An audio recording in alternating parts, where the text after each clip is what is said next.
Girlfriend बॉयफ्रेंडच्या अनेक अजब घटना जगभरातून नेहमीच समोर येत असतात। अशीच एक अवाक करणारी घटना समोर आली आहे। या व्यक्तीचं मत आहे की त्याच्या गर्लफ्रेंडला कुत्र्यासारखं वागणं आवडतं। ती त्याच्यासारखीच चालते, पण हे ती केवळ घरीच करते असे नाही तर बाहेरही करते। 21 वर्षीय जेना अमेरिकेच्या टेक्सासमध्ये राहणारी आहे। तिने बालपणापासून पपी प्ले नावाचा एक गेम खेळणं सुरू केलं होतं।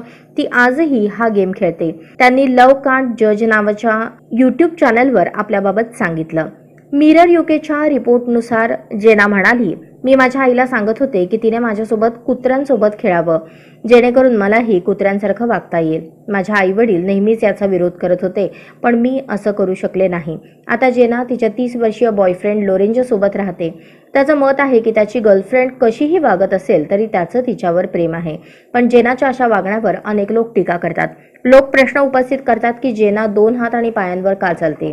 लोरेंजो म्हणाला की जेव्हा आपण लोकांमध्ये असतो तेव्हा असं काही अनेकदा लाजिरवाणं वाटतं, पण मला हे अजब वाटत नाही।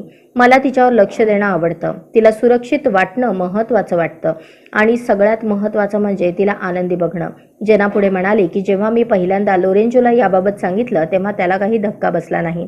त्याला हे योग्य वाटलं, मग मला काही टेन्शनच राहिलं नाही। जेव्हा तिला यावरून सोशल मीडियावर ट्रोल करण्यात आलं त्यावर ती म्हणाली की मला माहित आहे मी कुणाला इजा करत नाहीये, मी अडचणीत नाहीये, मी फक्त इंटरनेटवर आपल्या पद्धतीचं जीवन दाखवत आहे आणि त्यावर लोक आपली मते व्यक्त करत आहेत। कुत्र्यांच्या पार्कमध्ये जाणं तिच्या आवडत्या गोष्टींपैकी एक आहे। मला वाटतं लोरेंजो सगळ्यात चांगला मालक आहे आणि तो माझी काळजी घेतो। आजच स्मार्ट महाराष्ट्र न्यूज चॅनलला सबस्क्राइब करा।